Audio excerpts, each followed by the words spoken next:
2, 1.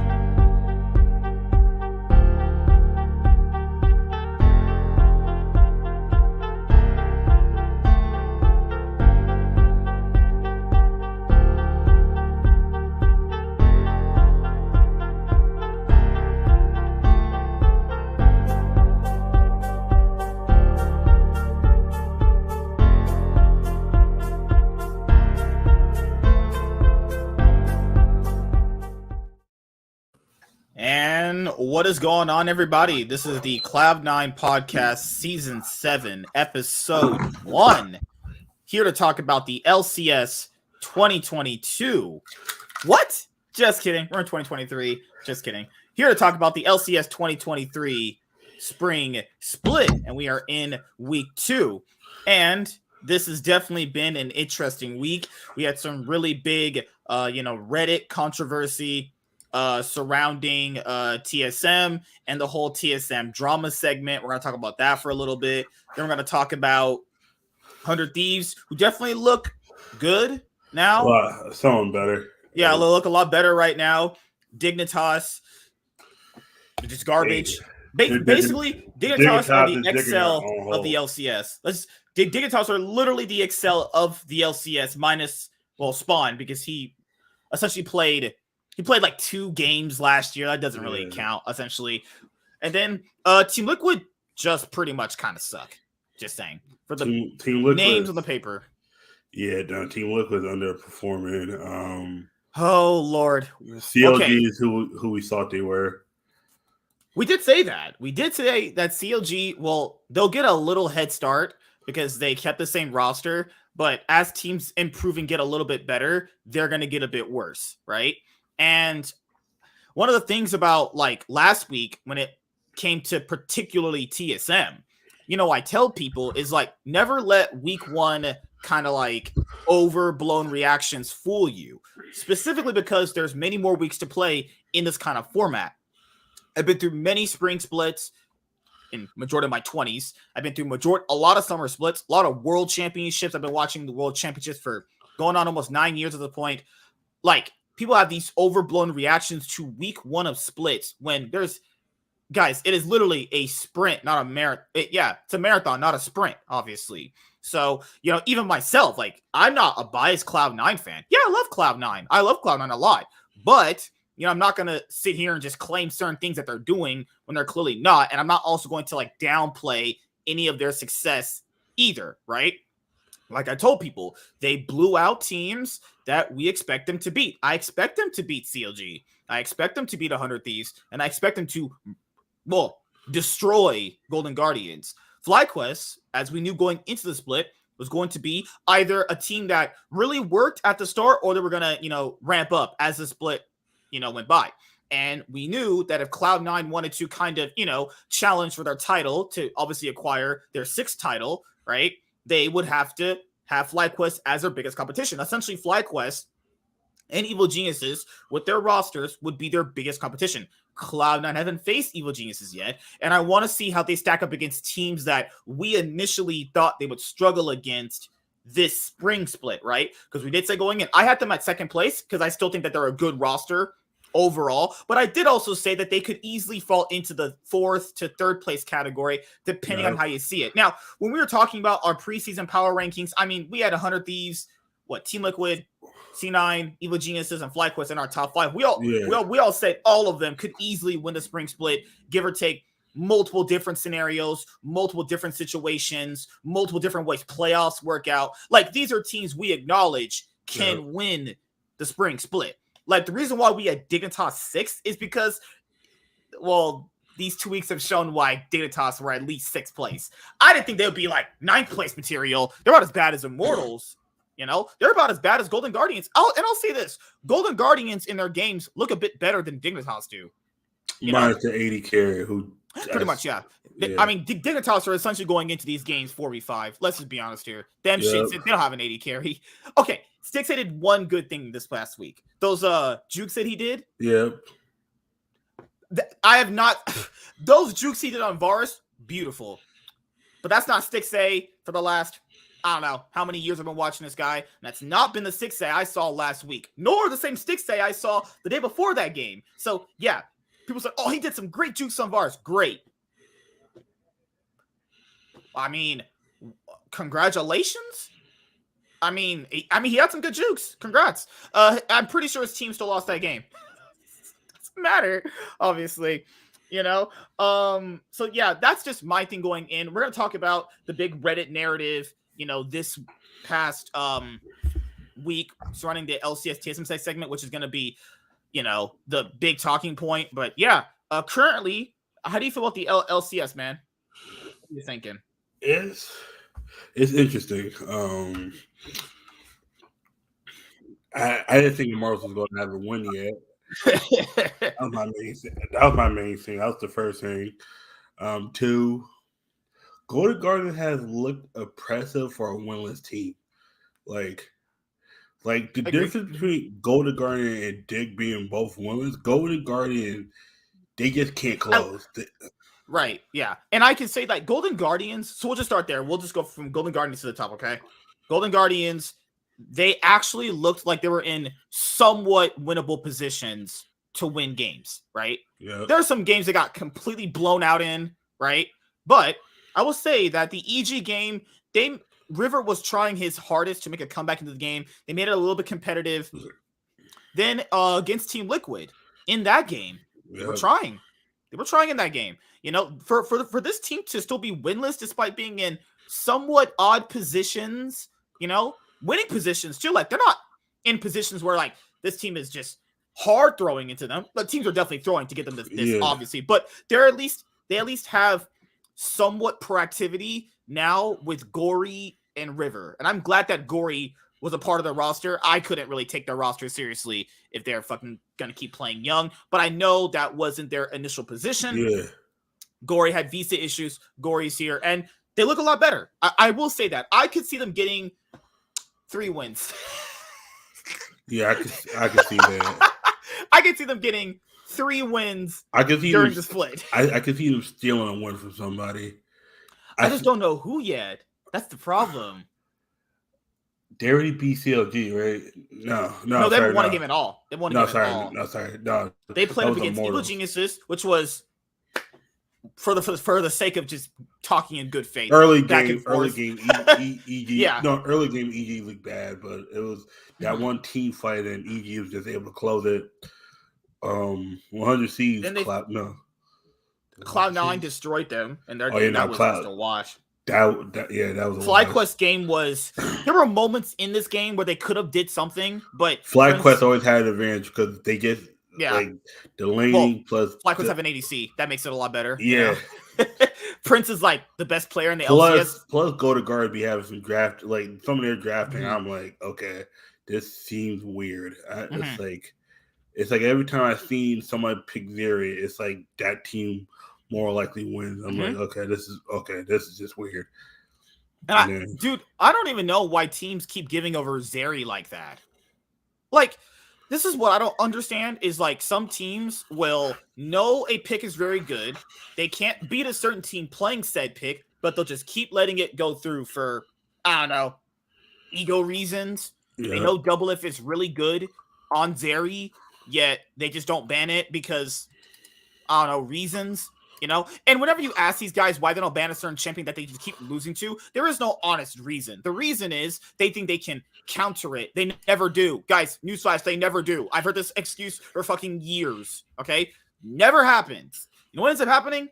You just end up banning it as more games go through. If Doublelift gets Zeri for week 3, I'm about to have a cow.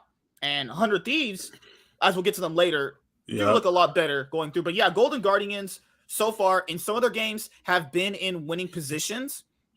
I think you are right. I think they can steal a game at some point. I don't think they're going to get a lot of wins this split. And someone was like, what's really their issue? I mean, that we could spend like 20 hours on top of all their issues. Basically, if River and Gory don't actually do anything in the early game, which is what your mid jungle should do, then they're really not going to be doing anything. Who he isn't like the best. I don't know what happened to him. he's not been like the best roaming support. He hasn't even really roamed out of lane. He's moved out of lane to do some stuff, but it's been super unimpactful. You know, I think Licorice is almost borderline running it in a lot of these games. I don't know if he's trying his best or running it. I think he's trying his best, but it's just bad gauge. Bad gauges. He used to be literally one of the best top laners in North America. He used to be so good. I don't know what happened to him. Like he at some point was in conversation to be MVP in past splits. He just completely regressed. All these bad engagements. He keeps getting caught like solo mid lane. Top lane. It's like, what the fuck are you doing? Why? Like the thing here is, you see him laning, right? He'll take bad trades consistently. Be down in lane, down in CS, down in pressure in his lane, puts himself in susceptible positions because he's bad at laning now, apparently, which never was his thing. Like, go back and watch some of our shows in the past seasons. We always praised Licorice when he was on Cloud9.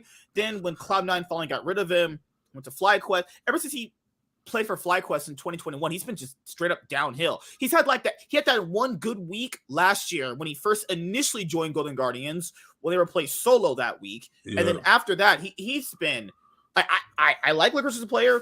Like I like when they do like native top laners. He was supposed to be that really good native NA top laner, right? But then he just isn't playing well. Like I like Licorice a lot. I like that he brought Cloud9 a title after all this many years. He was part of that Cloud9 super team, back in 2020, where they just fisted the league. Yeah, literally fisted the league.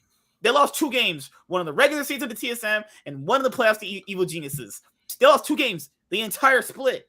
They were that good. And other years, he was a great top laner, not just because he was on Cloud9. He individually played well. I don't know what's going on with this guy. He's just losing everything. Like, there are moments in the game where River and Gory are trying to get some advantage, and this guy just constantly dies. He really has bad engages. His TPs suck. He doesn't get to TP in lane, or he doesn't get to TP to fight because he's already dying in lane. He's getting dove consistently.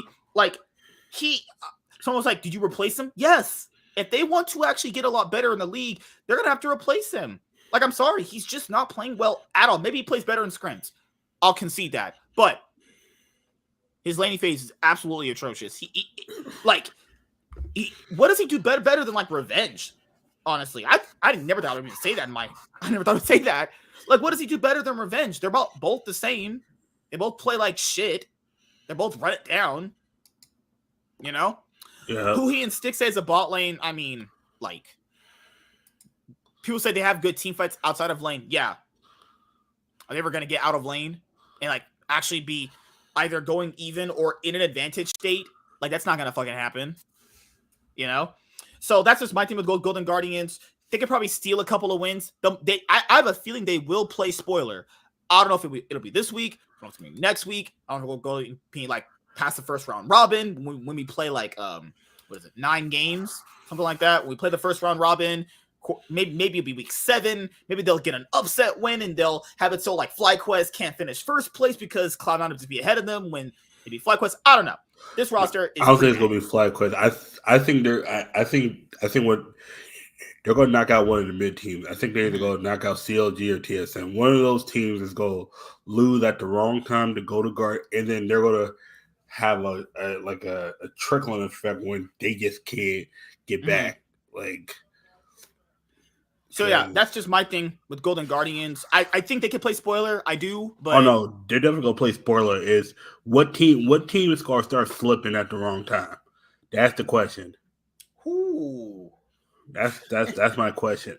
But who's not slipping? Well, and getting better, they're actually slipping into good territory. They're slipping into bad territory. Dignitas. This team is absolutely garbage. Digging themselves into a hole. This team is so bad. Now, I will highlight a positive for Dignitas. Jensen is trying anything he can. Like, he is. You can see in the games, he's trying his ass off. But other teams know that he is their best player, and they know they have to focus him. If you shut down Jensen, you essentially shut down the entire roster.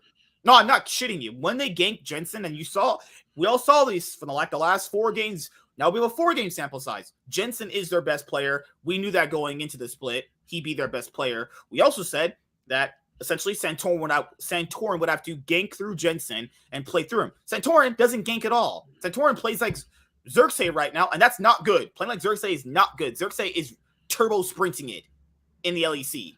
Santorin, who looked really good on Team Liquid, I think he looked good on Team Liquid last year. I think he doesn't get enough credit for how good he looked on Team Liquid last year compared to all the bullshit going around him.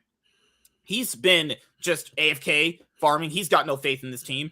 Arma, that's a joke in itself. I'm not even gonna mention that fucking dog ass feeding top laner, fucking bitch ass piece of shit. He's just running it. Oh shit! Like, I swear, him and Revenge were trying to compete for like worst fucking top laners in the league.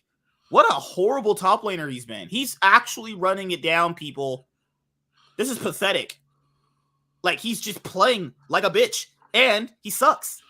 Like, even on Mad Lions, people knew he'd suck, right? You knew he'd come over here and suck. I don't know why Dignitas chose to import this guy after they saw this guy perform at Worlds last year. They saw that guy's Worlds performance and was like, gotta have that guy on my top lane. These people choose just bad top laners. They've chosen Fake God, dog shit, Hoon. That makes... Well, Hoon. They chose Hoon of all people, guys. Then they choose Arma. And it's the same thing I talked about with the Excel effect. Remember how people, myself included, thought Excel would look at least somewhat good. Yeah. Compared to the names on their roster. Now, I didn't foresee this as much as I thought, and I should have brought this stuff up in the preseason, which is, if orgs as not as good as Dignitas never have shown you jack diddly shit ever, even when they have considerably like subpar rosters to begin with, there's no reason to believe they would just be better with a good roster, right? Hanwha Life is dog shit. Hanwha Life's always been dog shit. Nothing about them has ever been good, but people were like, and that was my mistake too. So going into next split, when we do power rankings, I'll keep this same type of level going into other preseason too. If an org is dog shit and they pick up good players, I am not just going to automatically go, okay, maybe this split will be different. There's no evidence to support that. There's no evidence to support they know how to work with a good roster when they couldn't even work with somewhat decent players. If you can't even work good with somewhat decent players with success, minor success, how am I supposed to expect you to do better with better players though? Exactly. You know? So, and people go, but didn't you have Excel in your top 3? I did. You know what? You take risks. Sometimes you think like, okay, maybe the stars will align this time and it'll get better. You know what? That's not life. And stars don't align. And it's dark and rainy out here. And it's pretty bad for Dignitas because Biofrost and Spawn are dog shit. Okay? Biofrost is just not a good support. He doesn't play Enchantress very well. He actually has bad synergy with Santorin. It's like they have anti-synergy. Yeah. Arma is not a top laner. Arma, Golden Guardians and Dignitas have the same problem. They're always playing 4v5. Arma's playing for the enemy team, and Golden Guardians AD carries playing for the enemy team. I don't know how they can get wins. Teams realize if you gank Jensen, that's their win condition. That's it. Yeah. You gank Jensen, put him down, you win. Like, Jensen gets tilted. He's getting tilted way too easily now. What do people expect him to do? If people on Reddit are like, he's playing back, I would love to know what he can do. I would love to know what Jensen can do as a mid laner with literally four people on his team sprinting it. Now, I understand that in a position of a mid laner, and I've criticized other mid laners for this too, and same applies to him. Yeah, you have to basically just carry the whole game. Now, the thing here is you can't really be in a position like that when literally the team's plan is gank mid, put him down. That's it. Because to be in a position for him to carry, he has to have at least someone else on his team helping him out to do that, you know? Yeah. You have to, like, in Santorin wouldn't know that that Jensen's their best player. He would have to go gank for him. Not even gank, putting down vision for this guy, right? Now, when I'm talking about, like, better mid laners performing better, like Chovy, like Showbanker, like Bjergsen in the past, it's because they had other players on their team, much better players, like top 4 players most of the time, in their positions, doing very well, right? So it's not just you can carry the whole game. You need something else. You just do, you know? There's literally nothing he can do, guys. And yeah, there could be games where he can do a bit more damage in team fights than he can. But the problem here is, like, what else can he really do? Even if you do that, you're going to die, right? Instantly, if you watch the Dignitas games, they instantly focus this guy. It looks like they have no idea of what they want to do on their map. Their macro is abysmal. They path like Santorin paths like trash. He doesn't gank. His team is just bad too. Dig and Golden Guardians are just straight up bad. This is just crap to look at, you know? Oh, seriously, contemplating, why am I even watching Dignitas games? They have no hope on stage. They just look like garbage. Who do they play up against this week? They play Immortals. Oh, great. They might get their first win. They probably won't. I'm not putting faith in Immortals either. Nobody wins out of that game. I lose my free time watching that fucking game. Kimmy's better as fucking the Team Liquid Go to Guards game for last week. God, I just sat there. I was like, I can see why I watched not LS. I watched IW dominate. I ain't never heard somebody just so distraught. Like, damn, why does it feel like a solo queue like gold game? I was like, damn. Like, and then you go to Immortals, and you're sitting here thinking to yourself, these guys suck too. There are 3 bottom-feeding orgs in the LCS, and it's really just kind of always been these guys. It's been Dig for a while. They've been just perpetually bottom feeders. Because people were like, well, this roster could be a really good dark horse sleeper team. That's why I kept them 6. I don't know why I didn't apply that to Excel. Maybe I had a little bit more faith that they would get it together better with their roster of players. Maybe. But for Dig, for sure, I was like, I don't know. Like, because people were basing this off of past accolades, and I respect Jensen's past accolades. I vouch for him all the time. But Jensen's recent split on Cloud9 wasn't good. Like, I'd sit here and lie to you if I tell you that shit was good. Jensen's recent split on Cloud9 wasn't good. Santorin had the best split, the best recency for his past teammates, right, on this roster. Armut, even if you didn't even watch the LCS, watching Armut at Worlds was enough to watch Armut the whole year. He sucked. Spawn played like 2 games on Jinx, and he only looked really good because he played against Golden Guardians and other like bottom-feeding teams. So I was like, too small sample size to say he's good, but I would hope we get another good North America homegrown ADC. That'd be great, right? But I didn't have too much hope that would happen. And looking at his gameplay, it can't be a thing right now. And then, they're gonna have Ignar at some point, but is Ignar really gonna be like what they really need? Maybe having Ignar will give them 1 win. I think this team gets Golden Guardians, I think gets 3 wins. Dig, I think, gets 2 wins. Who knows? They might go winless. They don't deserve to win anyway. They have no position to be winning any games in this league right now. They look abysmal. They probably even look worse than Golden Guardians. At least Golden Guardians in some games have somewhat instances where they could do something. I've watched all the Dignitas games. They've been in no position to win anything at all. They go from their house, go from the facility to the LCS stage, load up, draft, get on stage, play, lose, get off. That's what they do. Yeah. There's no faith in Dignitas. What do you think, man? Shit, or Friday, they came to the studio, audio issues, go back home and get whooped in there. I was like, you get whooped from home. I'm like, at that point, I don't know. It's only like 4 games, but you like, okay, how I put it. They got massacred in a 100 Thieves game. That was when Doublelift got the Zeri quadra kill, right? Yep. They got massacred, guys. This is Bjergsen against Jensen, classic in a matchup. I mean, I'm pretty sure Bjergsen would like to play up against Jensen when, he has a team that can fight with him evenly, Like, how dog shit of a roster is Dignitas when Bjergsen had a good game? He played well this week. He had the nice pop-off Azir game. He had the nice pop-off Zillion game. Bjergsen played well this week. I will give him that. He actually played like he had a brain. It's good to see, right? Exactly. My thing here is, in that 100 Thieves game, they got they never had a chance to win, ever. When they loaded into the game, they lost automatically. Laning phase dictated that alone. Phase. They lost in laning phase. In 10 minutes in. Not even that. Let's start from the beginning. They lost in draft. Oh, yeah. Let's go over that. Let's go over this abysmal Dignitas drafting. Oh, we'll talk about bad drafting with Cloud9 later. Woo! I'm gonna destroy that shit. All right, so let's go over Dignitas' draft against 100 Thieves. So, Dignitas knows that 100 Thieves plays Zeri. I even said before the split started, if 100 Thieves maybe start losing in scrims, then on stage it will show they will just play through Doublelift. All their games, they play through Doublelift. I thought that would come later in the split, but they just started out with it. All right, cool. They'll just play through Doublelift. They're going to be the Doublelift team.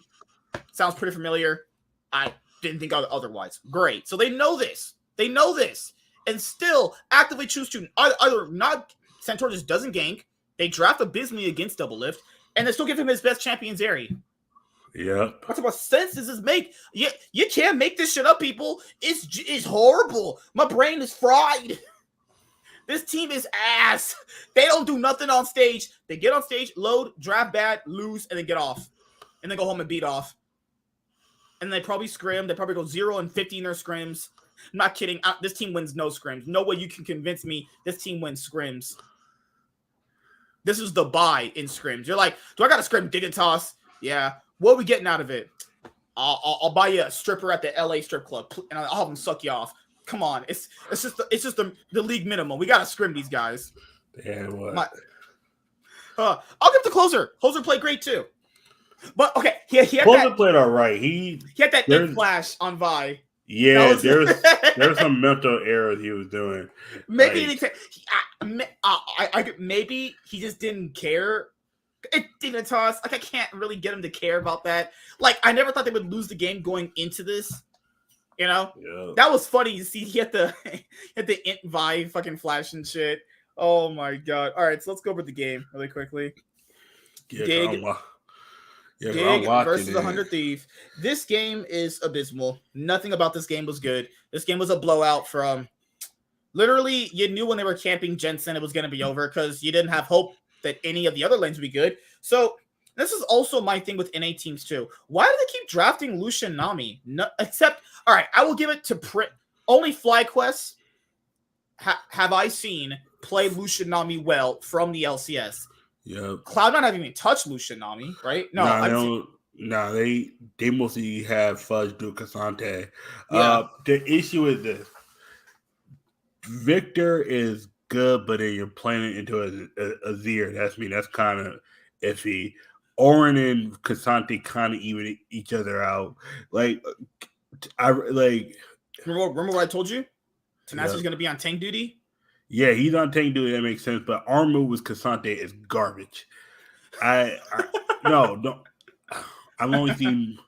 I'm like, okay, that's bad. Like, if Fudge is the best Cassante in the LCS, I mean, he's the only top laner I've seen that plays it at a good level for what the LCS standard should be.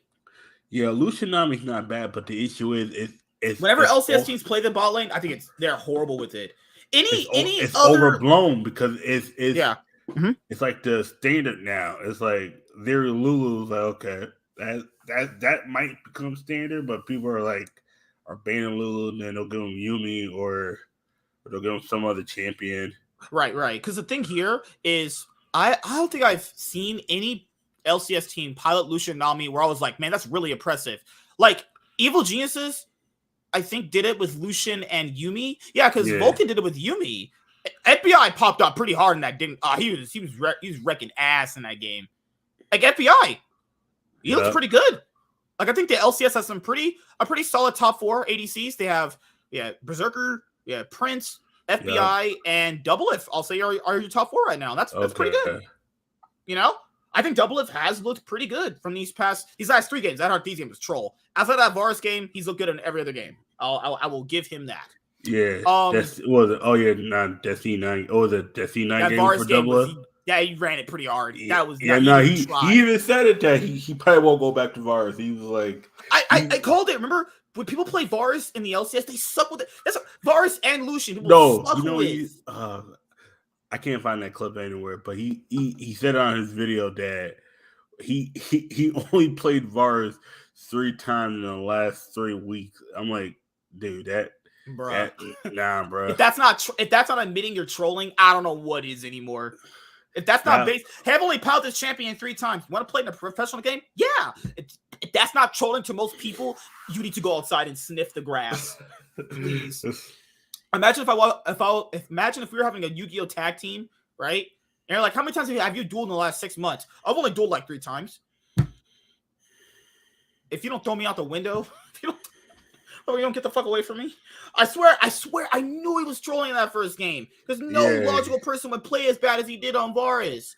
If you saw how he played on Varus in that first game versus how he plays on Zeri, you'd think you'd be looking at a whole different player, actually.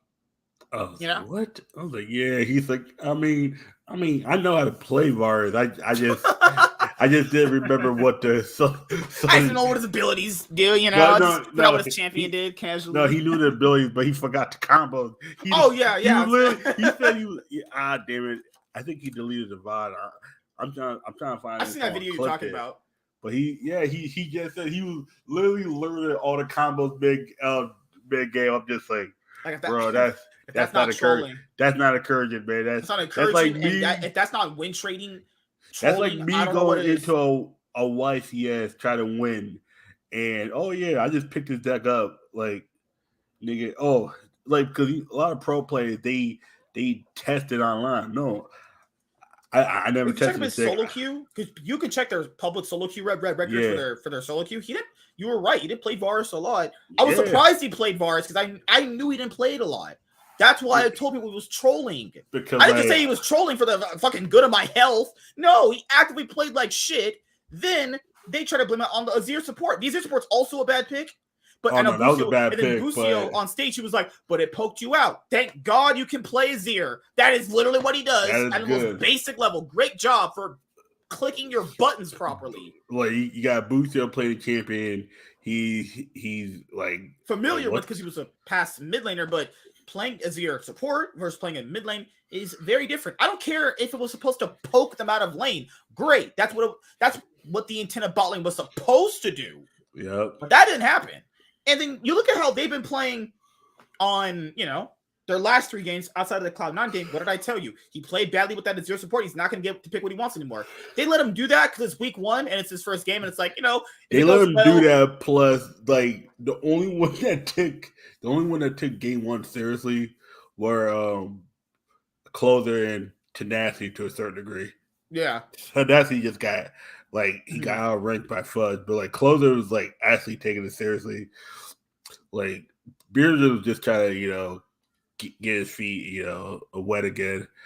Like Double is really he literally just he was saying that he just chose the last champion he remembered playing with Varus. I'm like, oh dude, Lord, mercy that's on like my me. soul, please. It's like you don't go to a YCS and just pick up the last deck you remember playing, not knowing that you haven't played it in weeks and not tested. I'm like, Jesus, better go X3 and. Oh my God, Jesus Christ!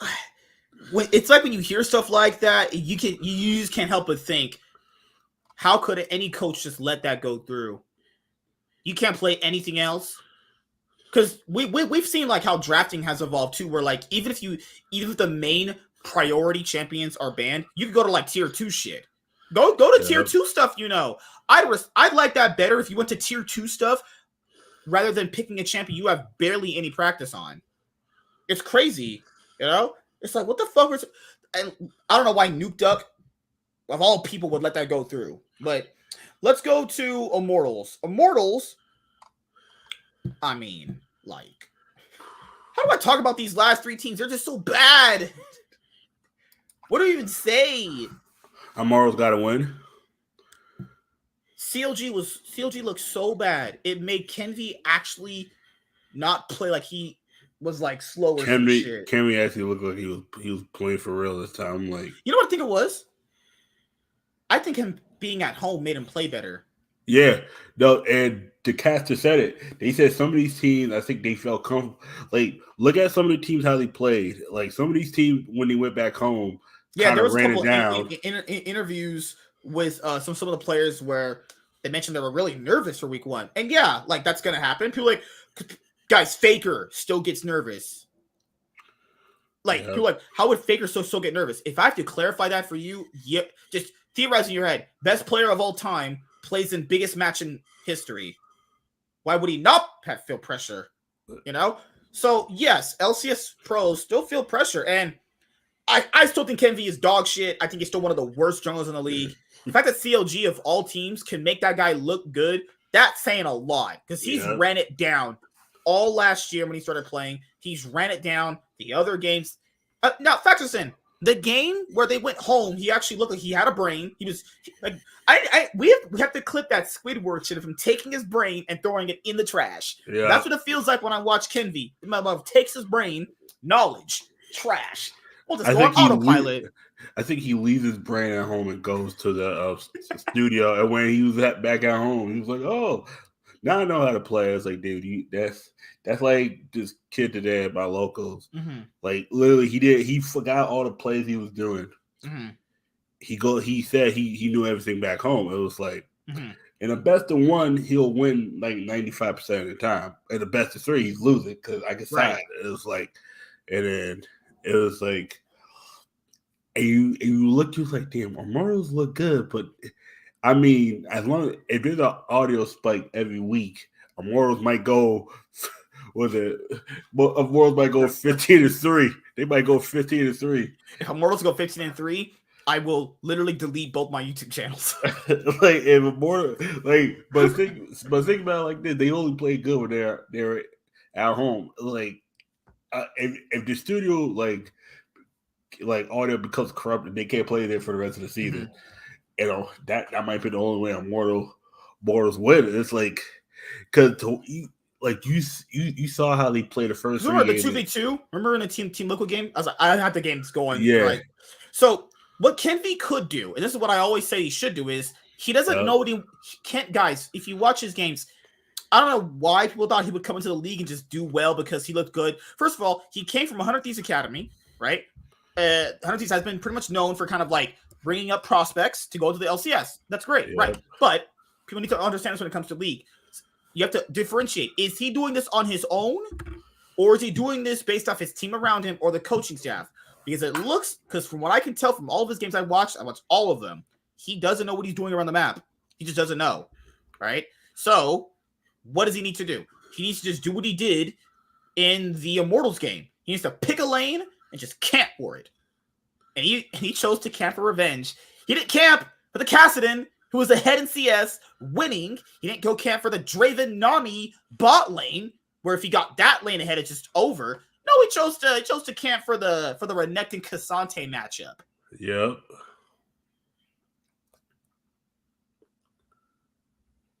I'm gonna have a stroke watching this guy play. Like he's so laughably bad. And CLG were like, you know what? I don't know how we lost our brains. We'll just make Kenvi look good. Like if people just okay, so he looked good on Kindred, sure. If you ban it out. He can't play anything else. And he barely played Kindred good. In that game, I remember he did something so stupid that I almost had a stroke. Kenvi does he have stage issues? Is he just too nervous? Because if he's too nervous, then you can't really work on that. Like, how's he going to grow out of that? He played a full split last year. He played 9 weeks. He played 18 games. It looked horrible from him. He's played now 4 more additional games. So he's played 22 games on stage so far, and he's only looked good in 1 of them. I am not being disingenuous. He has only looked good in 1 of those games.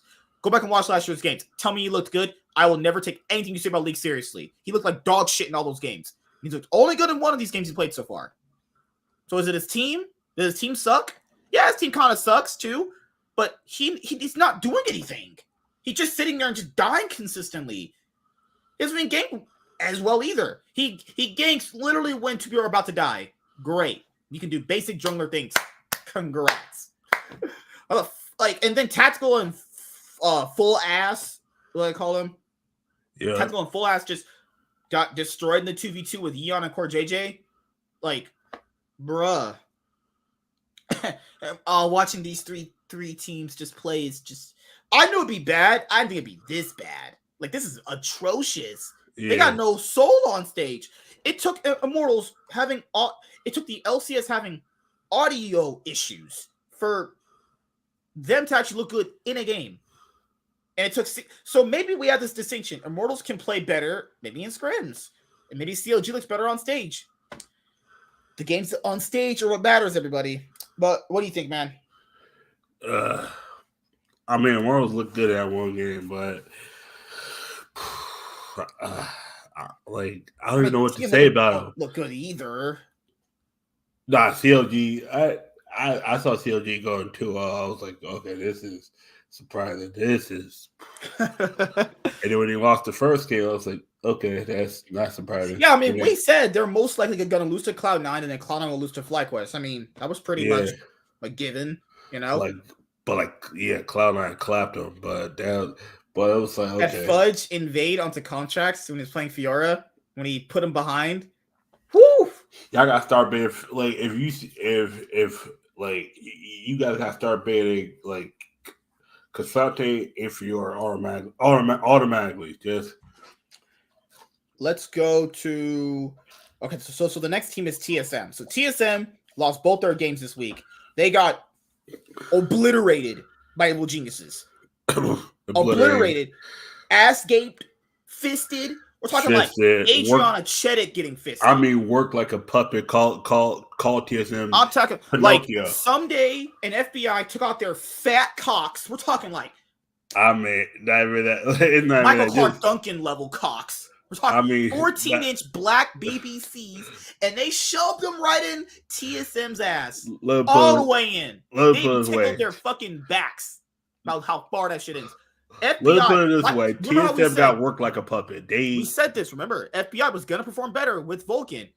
Hella Lilac, a whole new 80 I mean, that's not hard to go from Hootie to Vulcan. That's like selling your was it? Sell a shit deck and then pick up Tailors. Like, come on, son. Because Vulcan actually plays like a support. Like, while he plays support. He plays League of Legends. Yeah, because sometimes he kind of plays like he's still playing mid lane. It's like, dude, what the fuck are you doing? So it started in the early game. Boogie tried to obviously, go in gank Jojo Pion, and Jojo Pion's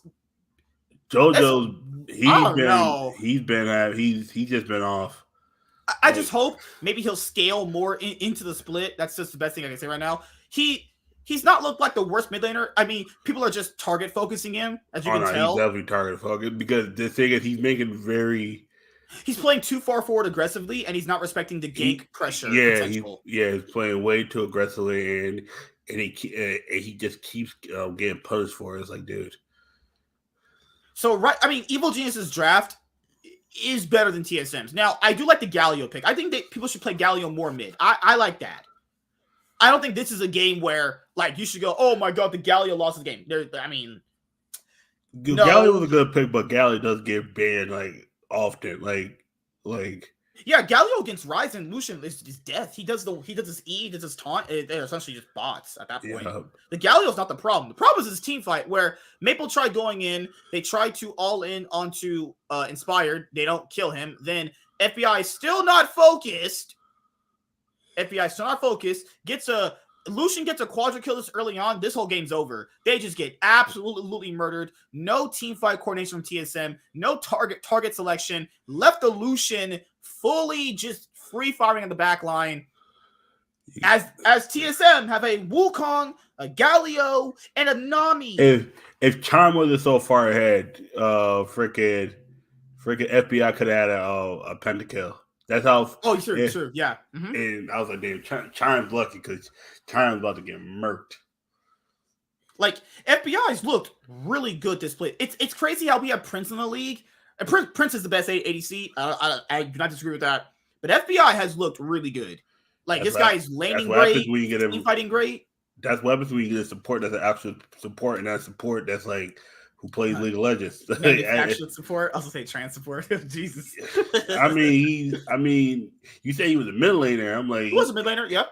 Have you seen him play support sometimes? It seems like he's still playing mid laner. I was like, what the fuck are you doing? What are you doing? He attempts to play support. Yeah. Dude, to this day, I can't watch that C9 series from last year. I'm like, this motherfucker. And I mean, like, in this position that TSM is in, they have to try and make something happen. They have the comp where you have to engage. Someday puts his fat 13-inch Korean Yong in this guy's fucking ass. This was a slaughter. I like, it's very rare. It's rare you see slaughters like this, but this is a game where, like every single thing TSM did, they just got ass railed. Like, this was like fucking watching challenger players face off against gold players. It's disgusting. Like, they got cracked. I like that people pulled out the Gwen pick because Gwen is good into Cassante. I was like, that's fine. Pick Gwen. Go for it. I was like, I told Warren the team should do that. But teams are only going to pick it when they see success with it. So they probably saw success with Gwen in scrims, and they probably thought, okay, we'll just pull it out. So somebody pulled out his Gwen fat dildo and shoved it right on their asses. Guys, this was a slaughter. TSM should be ashamed to even load it and play it on stage looking as bad as this. This was bad. Like, people would say, what about the Draven Nami bot lane? What did it do? They were abysmal this game. They didn't do shit. And a lot of these games this week were just straight up blowouts. Like, literally, a bad team fight or, like, just the draft. The games this past week were decided by priority in draft and one bad team fight early in, like, the Dragon Pit, I would say. Yeah. FBI looked like he was Prince in this game. It was just completely just... We're talking, like, Adriana Chedick getting fisted here. And all in your ass. And we said, Evil Geniuses last week, they weren't a bad team. We saw their games. We're like, they know how to win. They're just fucking up. Like, go back and watch the Golden Guardian games. They're the one fucking up. They're the one, like, they're literally in control of the game. They're just fucking up. River did play well to get them back into the game, but just luckily Golden Guardians can't finish the game, and that's how EG won. Because EG was, like, and was they throwing 10,000 gold against CLG. That should have been a wash. Yeah, that should have been a complete wash. So we knew going to this week. We even said, we clarified, this is a good team from their gameplay. You can see it. This is not a bad team. Week 2, they'll probably go 2-0, and that happened. Obviously, like I couldn't look at a team in week 1 and go, that's a dog shit team. It's like, no, like you couldn't look at that team and look at Excel and go, okay, Excel, they can improve. No, nothing about their gameplay. I can't talk about the LEC right now. Every team people saw were good were garbage. I'm looking. I'm like, yeah. Too much faith? No, I mean, based off the recent splits, you would go like, I don't know. We'll see. But Evil Geniuses, they look good this week. Blowouts across the board. That's what you want to see. They're a front runner to win the split. That's what I want to see. That Dignitas game. Oh God, I don't want to watch that. That is like a horror movie. That's like Michael Myers just knifing bitches repeatedly. That is a horror movie. Dignitas shouldn't even load into the stage. Don't even go to the stage. You don't play that bad. Just stay home. Stay home and watch some fucking porn. I don't know. You playing this bad? Don't go on the stage. I'm being serious. Like we are gonna go. I'm gonna try and go with James to the LCS soon. If I go to a day like that on my day off, I have to schedule it and get it off and go see some games like that. I'm about to just go into oncoming LA traffic. Oh shit! Oh my God! All right, so Evil Geniuses looked really good this past week. TSM looked like straight shit. I mean, just straight shit. They look like, right? Yep. And now we talk about Team Liquid, right? So Team Liquid, they ended up facing Immortals. Yep. I mean, they literally outside of that, Revenge had his one good game he'll have all year. Yeah. Revenge played good on Cassante, but Revenge, like last year, had only one good game anyway. So that's his only one good game he'll have the entire year. I can't even talk about Summit. I don't know what the fuck's going on. Every time I turn around, he's smoking that Chong ramen. See, this is what I do. When I watch the full game, he looks good.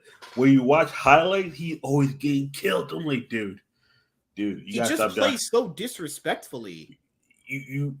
Oh God, Here, look, hold on. You talk for a second. I put my phone on the charger. I'm like, I was like, yo, Summit. Like when you see him play, you're like, all right, he's landing well, and then he just dies. Lays again. Okay, he's cleared out the way, dies. I'm like, what is going on? You'll wonder why C9 got rid of that dude. And like you're like, wait a second. Every time I turn around, he's dead. I'm like, dude. 1 sec. Let me charge my phone. Okay. Yeah. Give me 1 sec. Yeah. Summit, he had these issues on Cloud9 in the playoffs, and people were like, but he's the only good player on the team. Like, no, guys, no. There's a way of being good on a team that you've lost faith in versus constantly up in someone's face, never respecting gank pressure, not being good at understanding gank pressure, and then dying consistently. So someone's going to be like, what about Nuguri when he was in his prime? He did the same thing. Yes, but he was much smarter at doing it, and he didn't die to ganks consistently. There have been top laners. I know you've seen them in the Yep. LCK and the LPL. They play just like he does. Do they die as often? No. Nope. He's just playing disrespectfully. You can understand when you're about to get ganked. Like, it's just basic stuff you would know. He did the same troll shit on Cloud9 in the playoffs last year in spring. Did the same troll shit on FPX to a certain degree. I mean, but that team was already going to be dog shit anyway, right? The reason why I thought he would be one of the best top laners coming in is because if you look at his laning phase, I went off his laning phase and I went, okay, in laning phase, he's going to clap most people. Yeah. And he wins a lot of his laning phases anyway. He's not losing in laning phase. If you look at him just laning phase, he plays great. Plays fantastic. Yeah, but there's more to League than just that, guys. There's more to League than just, I just lane very well. I have up in CS numbers. That's great. Congrats. Now, that probably won't get your teams any wins, but at least you'll look good, right? Seems like a glorified KDA top laner, but Summit has the worst stats for a top laner in terms of kill to death ratio. I'm pretty sure this man has went. Let me see the score line of the TL game. Okay, so he is currently right now let me see. He is 4 and 10. He is 4 and 13 when it comes to death right now. Yep. He's gotten 4 kills across 4 games, and he's died 13 times. He has died the most of every top laner in the league. This is not even barring garbage top laners like Armut, Revenge. How many assists does he have? Licorice. How many assists? I don't know, actually. Let me see. They're about 20, I think. Okay, that's mean his KDA is slightly. It's like 1.9. So Team Lit, I'll say this slow. Gion and Core JJ. I did like when Core JJ pulled out the Blitzcrank. I like that. I think I've always told people that if you're a team where like playing the meta is just not your strongest suit, but it will give you the best chance of winning, why don't you play stuff you're actually good at? Like, there's no reason. I mean, LS brought this concept up of like, why don't teams start doing stuff differently outside of the meta? I mean, I want that, guys. There's like 150 champions in league. I want people to play different stuff. You know, but if it's like any meta with any game, if this is the best chance at winning, I'm not gonna sit here and disagree and go, you're a meta sheep. It's like, it's just how it is. I'll make the rules, but this is how it is, right? But there's always counters to meta decks, or it's a Yu-Gi-Oh term, right? There's always counter to meta decks, and in League, there's 150 some odd champions. You can't tell me some of these other good champions that get buffed every patch can't counter very well into these other champions. No, that's nonsensical bullshit. No one will tell you that. Because no one believes that because they're fucking retarded. But here's what happens. These champions have the best win rates, you know, because they're the new recent buffed meta champions, and they're just good, actually. So it's just how it works, honestly, you know? So for Team Liquid, I think Gion looks pretty good. Core JJ, I mean, he does what he can. I don't think he's like the best support or anything. I mean, he'll probably still get like support nods when we get to like all pro teams, right? To me, he's like, it's hard to say good, but it's like good but not great, right? Yeah. So yeah, with Yeon, you know, Yeon and freaking what's his name? Core JJ. Thought they looked good in that Zaya Blitzcrank game, but I forgot who's that again? That was against Golden Guardians. Like I mean, TL went 2-0 this week, guys, but look at the competition. It's Golden Guardians. And that game, I mean, it was League of Legends. I mean, Summit. Oh my god, I remember the game now. Remember Summit? That TP thing he did? Yeah. That might have been one of the most troll shit I've ever seen live. This is some shit that fucking probably Sean would do if he played League. Oh shit. I want people to see this. This was like, I mean trolling. I mean, like, is your brain on? Do you have how much young slop dong ramen did this man eat to do? This man committed a sin to earth playing this bad. Right here, it probably was one of the worst things I've seen in like 30 years. Holy motherfuck, Jesus Christ! All right, so Team Liquid are attempting to play League of Legends. Golden Guardians gets this mid turret. Their mid laner's dead. Summit is 3-1. He had a pretty solid game on the Aatrox. He had a pretty good game on here. Thanks to himself, I'm going to TP on this ward into 4 people. No, that's actually what he did. I'm not trolling you. That's what his moron thought he was doing was good. This mid laner's dead. And the turret's gone, right? Everyone's coming to base, right?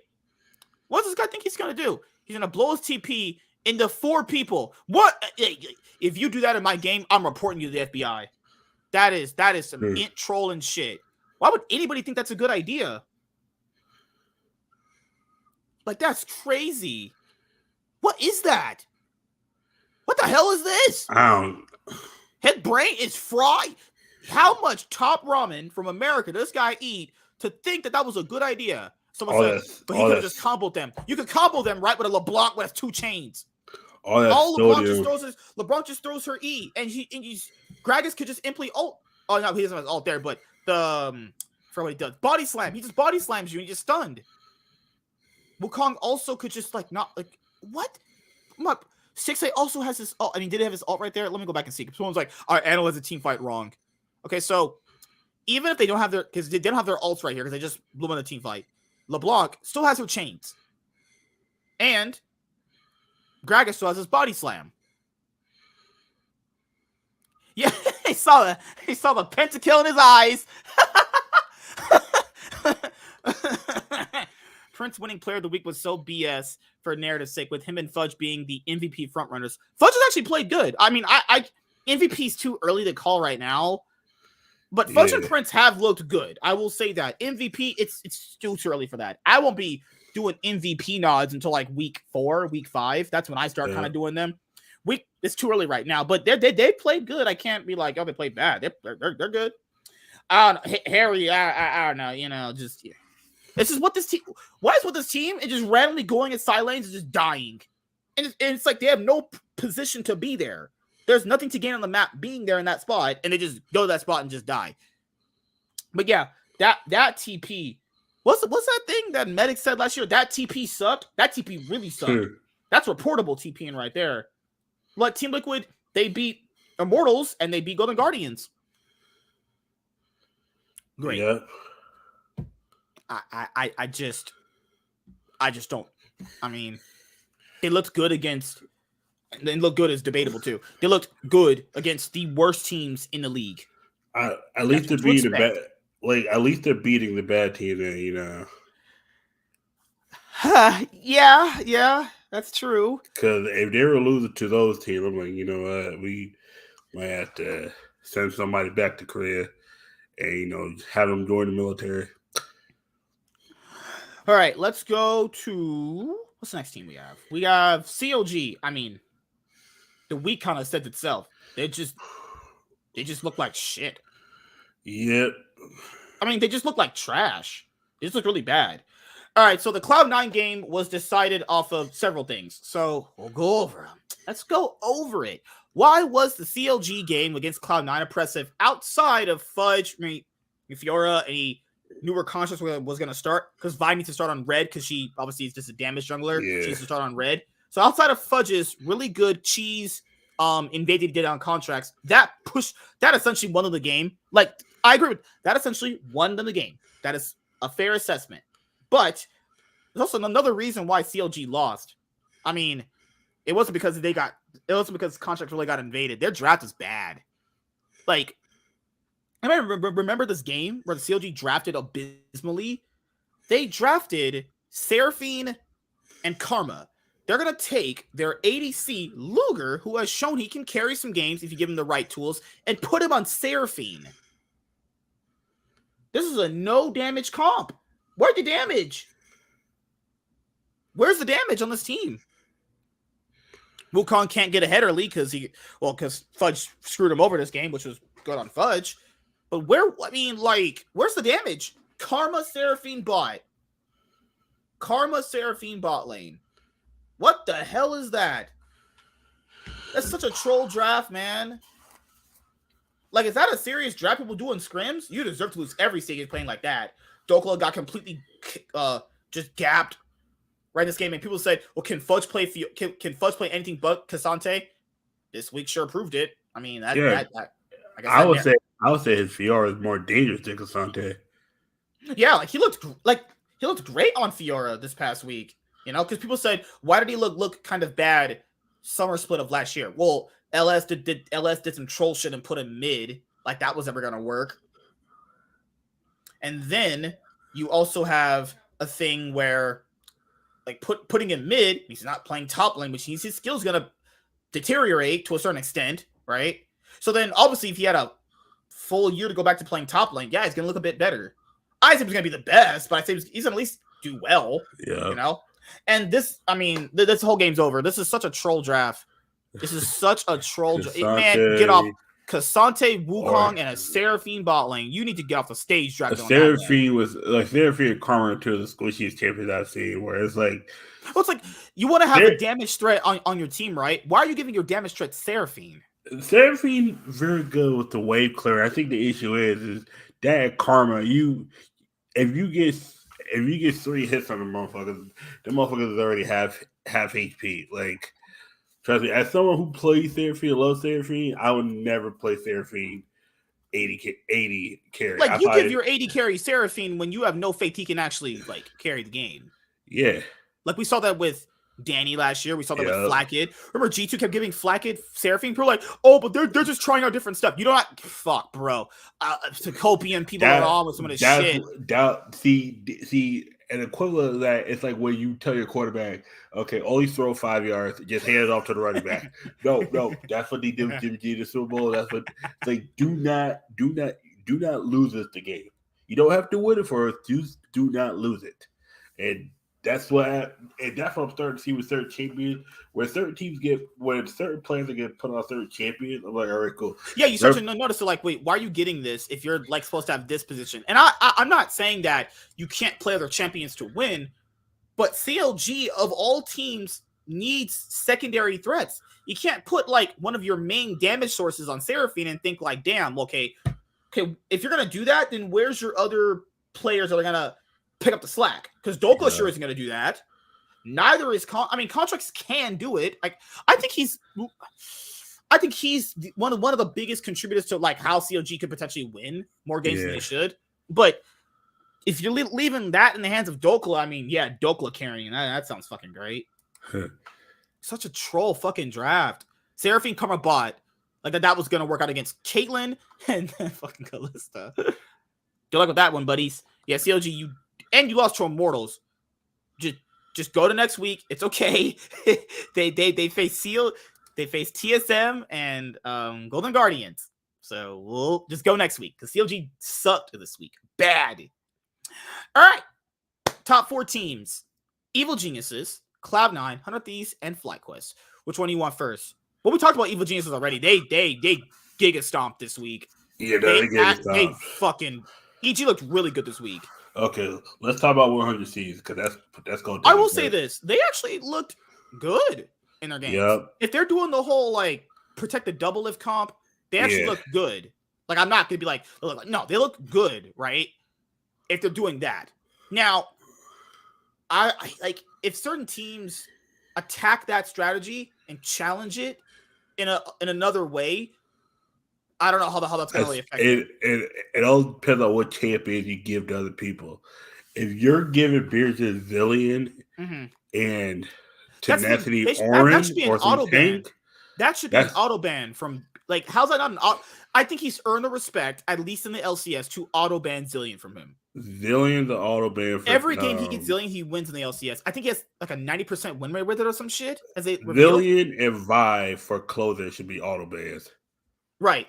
Because the first game they played up against I forgot the first Dignitas. That's Dignitas. I mean that's Dignitas. That's an automatic win. That was because Jensen just tilted at this point. You can't get Jensen to play clear minded at this point. They can't Jensen and they won, as we expect. Yep. That's the win condition for them.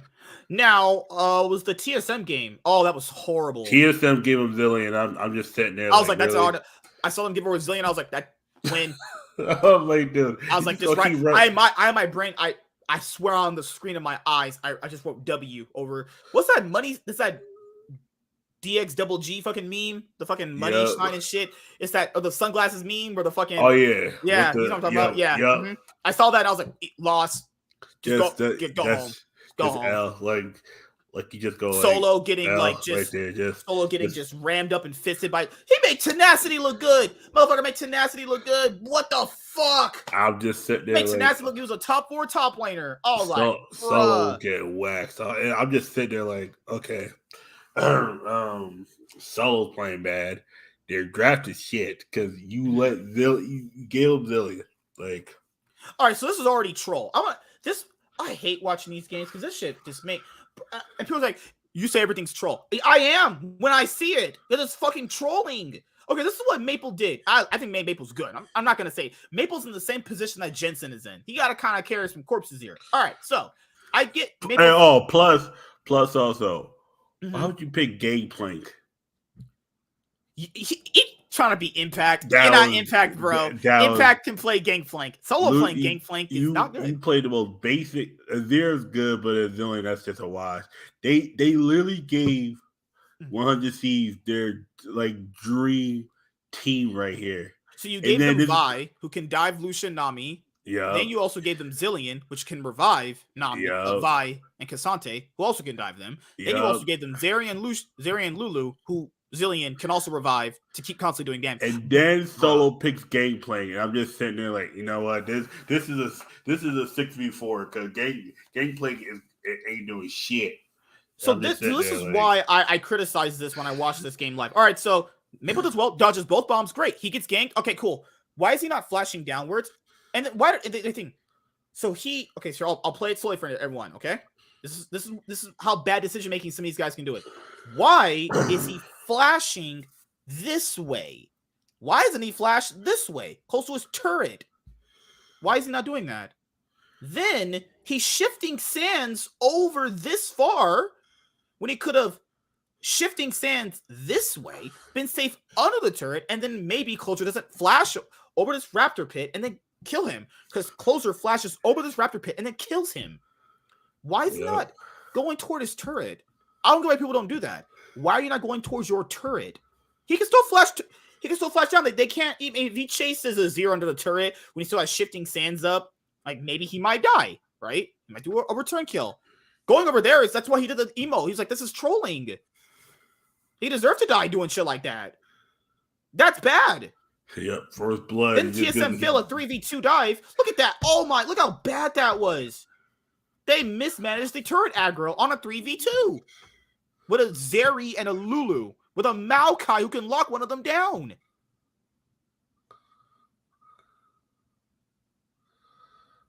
And then they choose to fight this Rift Herald where they throw all their damage at Closer and then Beerson just revives him. I'm just sitting there like, come on, Zillion off the stage. And Zillion's even close. Like, come on, son. He's gonna revive. I can give them that, Lou. I can give them that. They're crushing the teams that we expect, and that's good. They're beating the team they need to be. It's like, how do you beat the good to decent teams? Like, because these shitty teams are just giving them. And then this is the thing. I don't think next week Fly is going to give them Zeri. No way Fly gives them Zeri. They better not give them Zeri. Vi, Zillion, and Zeri all better get banned. Like I'll say this: 100 Thieves is clapping the fuck out of the teams that we expect. Like I think 100 Thieves could. People said playoffs, maybe top 4, like 4 or 5. They're gonna be in that range. I think we know their roster is better than TSM's roster. This game, I mean, for sure, proved that. This was trolls levels of bad. I thought TSM going 2-0 the first week was like, okay. We're like, oh, okay. Maybe we underestimate this roster. No. This week proved that we didn't. This week proved we were pretty much right about them. Yeah, they can't draft for shit. They can't ban for shit. Their laning phases are pretty questionable. Tenacity just runs them down. If it wasn't for a double up, they probably would have not got a kill at all. Bro's just getting murdered in this 1v1. Just getting absolute. I would have surrendered. I'd have been just. What was that shit the French do? They wave with the white flags. I surrender. Yeah, I'm just waving white flags. Then afterwards, Tenacity just BMing him, and I think Tenacity played better when he was at home. I think on stage, as I've talked about. Tenacity seems more nervous than Bucio, in my opinion. But the thing, Lou, it's more like respect banning. Giving over Zeri is almost essentially giving over like the game. Like there is other shit you can ban, which I do agree. But the problem is you want to give them their best. That's essentially giving someone their best champion and then hoping that you can just counter it because your team will just kind of play better.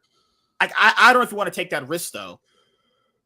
I guess he wanted to see being Team Liquid because Team Liquid was just weird. They look good, but then it's like FlyQuest is the only team I feel like it's like, okay, if 100C's beats FlyQuest, well, okay, we gotta figure out how they beat it. Was it one of those they were just better, or did FlyQuest make FlyQuest look pretty good? Like guys, I mean FlyQuest right now the best team in the league. Like they were completely just destroying people. All their games have been stomps. Nothing has looked even close. You know, in the game sometimes things will look close, right? Yeah. That's not even been a feeling in their games yet. So the next team we'll cover is Cloud9. Yeah, Cloud9. All right, so Cloud9 won against the team we expect. We expect to beat CLG, right? But they lost to FlyQuest, and that loss to FlyQuest was one of the oh god, they like I'm not even gonna sure they played bad in that game. Yeah, they did. They looked bad in that game. Now, so there's two different angles you can tackle this from. Is this good right now so that they have competition? Yeah, of course. I want them to have competition. I legitimately want Fly to have the ability to beat them like that so they can learn. You learn more from your losses than your wins. It's just kind of how that works. Now, the thing about Cloud9 is the draft they got. That's what I was more critical of because in the game, I mean, Blabber and Dick Flex took bad 2v2s, right? They took extremely bad 2v2s if you watch the game. Then, not once, but twice. Then, every else around the map, they didn't respect the Mumu, re-engage, like just bad engages from Blabber and Dick Flex. Blabber's build on Vi was really bad. And then I think Sven and Berserker didn't really have a good game this game. Like, I mean, Berserker really can't really do anything in this game. I mean, it's not much you can really do. It was a Jhin Ashe bot lane. That's not a bad bot lane at all. It's a fine relative bot lane. It definitely does very well into Caitlyn and Lux. But yeah, Vikla and Prince, even Spica, he's looked good. This whole team's looked good. You know, the only reason why I was skeptical about the team is like how they're going to integrate into their roster and just like, you know, analyst stuff, right?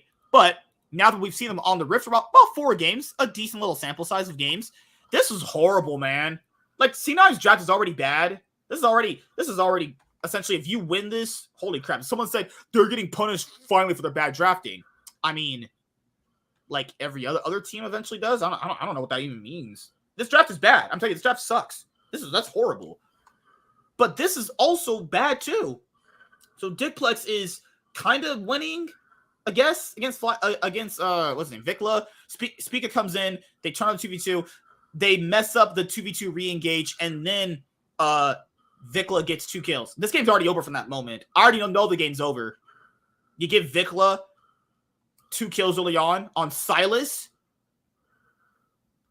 Like, it's over. That right there, the game's already finished. Vi's behind. She can't invade on a Mumu. She's gonna be behind on Mumu. She's behind every point after Mumu does that. Then every time Vi engages, Mumu just throws his ult. Vi can't do shit. From this point on, if a Mumu does not get after the first ban, they're not like pressed in, for a Mumu, you gotta ban them in the second ban phase.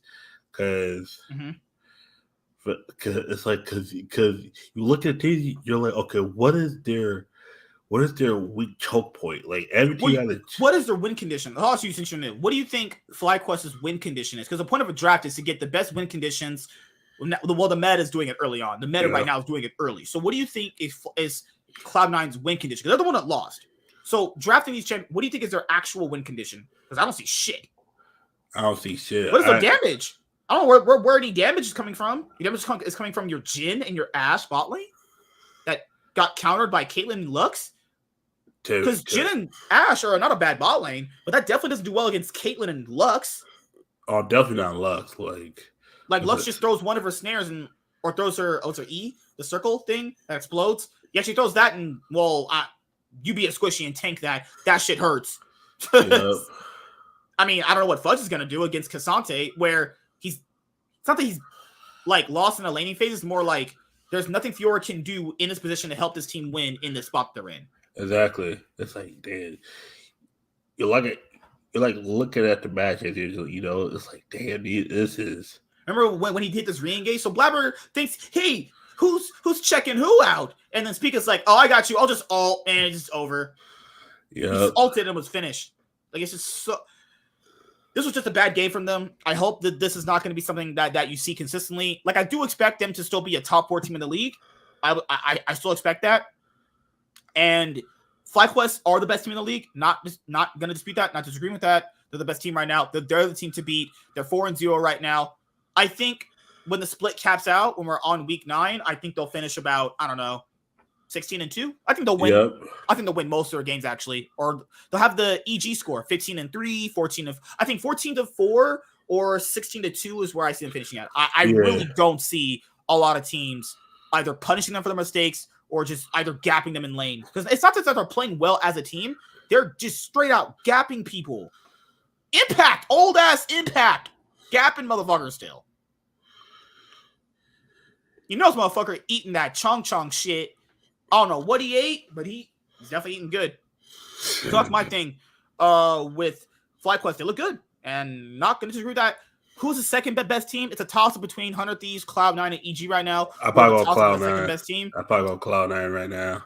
Because I know people are down on them about this loss, but if you're losing to someone that's better than you, I just kind of expect that. Like, I can't give them any leeway in that year. Yeah, like, they're just a better team right now, and they play better and they look better. So I'm not gonna go, they're gonna beat them. It's like, no, that'd be biased. I don't do that. They look better, they're the better team. They should win on paper. That's what happened.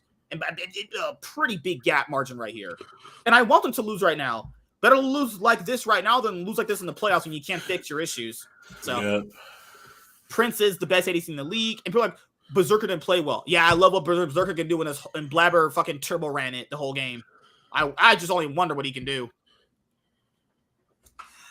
Well, that's all the teams. Now, we got to talk about the whole TSM LCS segment. So, here, let me bring it up. I have it right here. So, do you remember seeing that La Tigris LCS team segment, actually? Yeah. I did see it. I watched it live, too. And then La Tigris also did a twit longer. We're going to go over, okay? So, let me go over the initial controversy. I swear, the LCS fucking appeals to these pronoun and bio weirdos, man. Jeez. I swear, some of you people, not people watching, I swear, some of you guys are just straight up soft. Some of you guys are the softest motherfuckers. I don't know how you live. I don't know how you live in life. Living the way you do.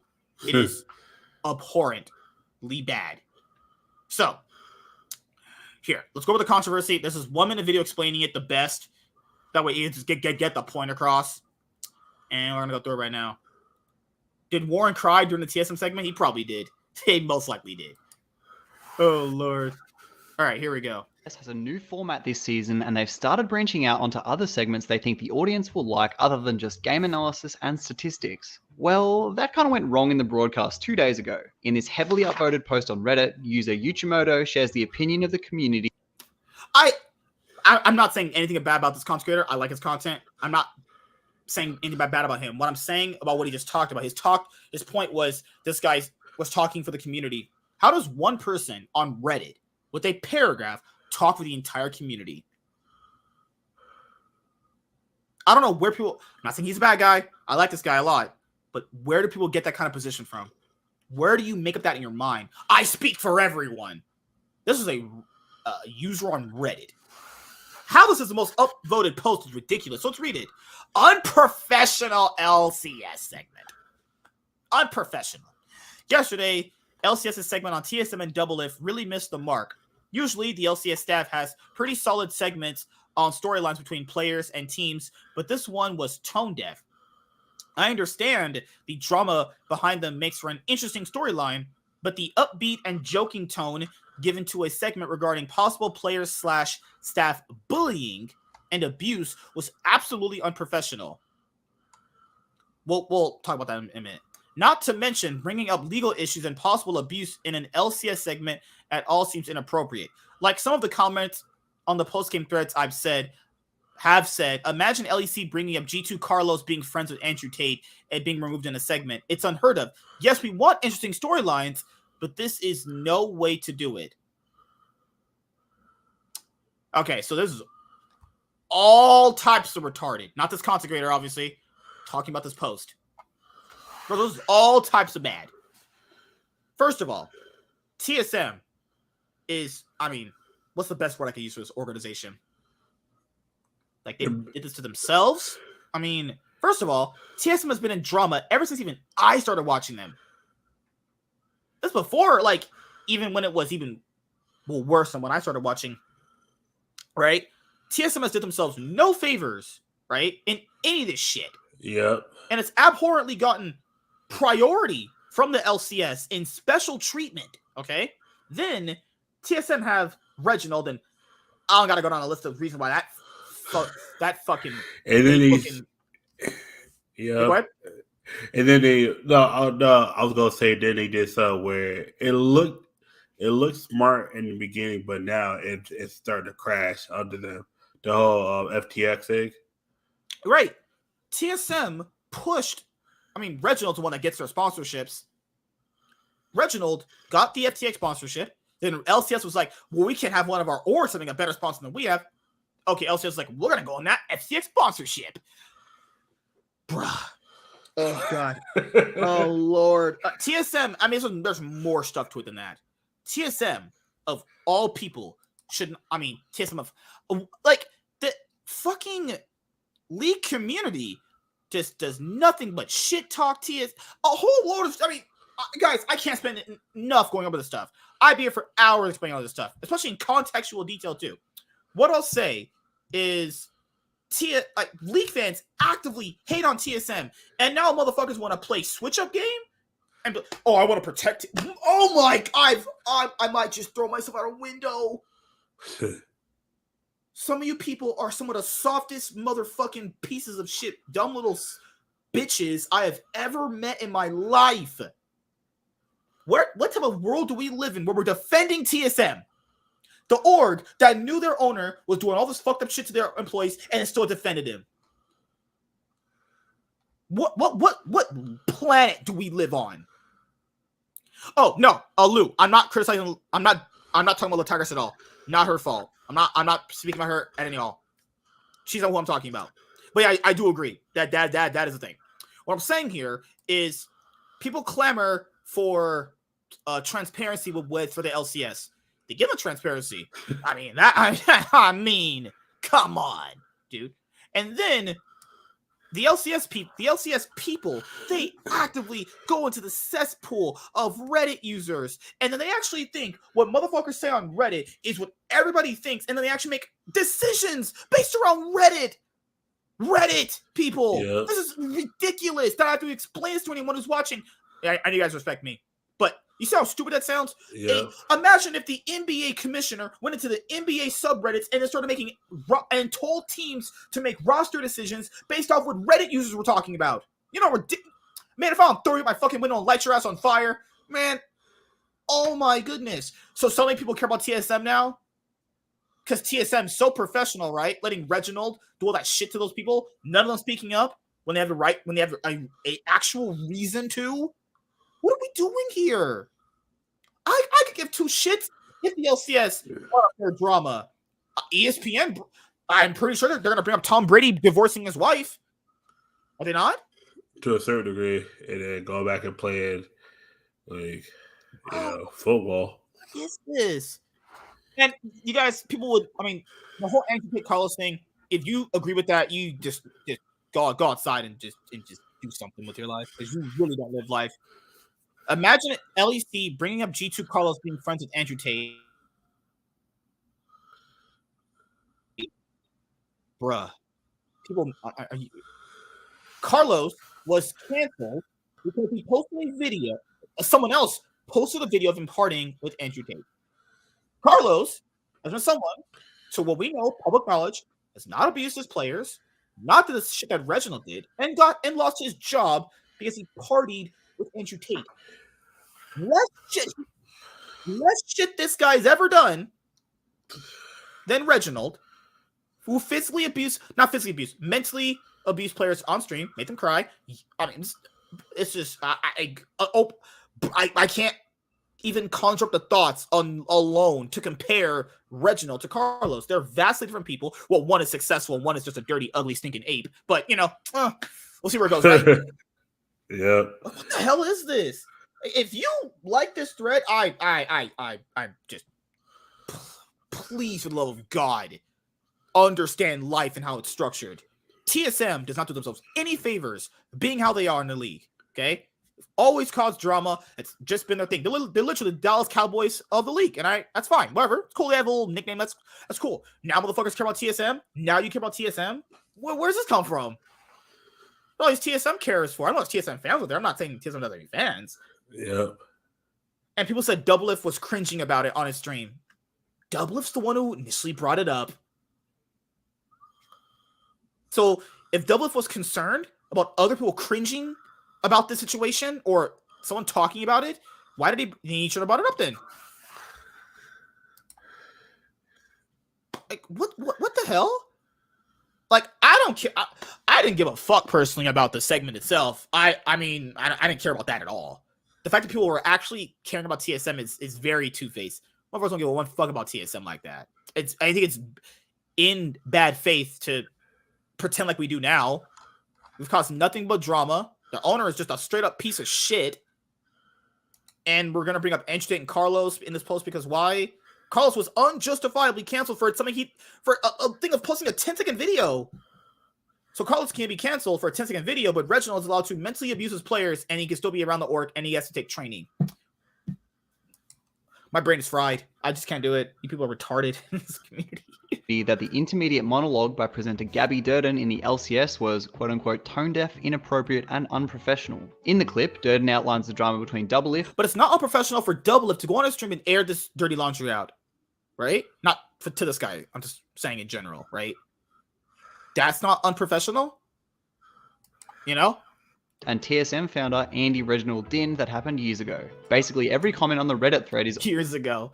Bro, this happened last year. This happened last year. That Doublelift did that with Andy and shit. Also in agreement. Was it last year? I'm pretty sure it was last year, right? Unless I'm wrong. Yeah.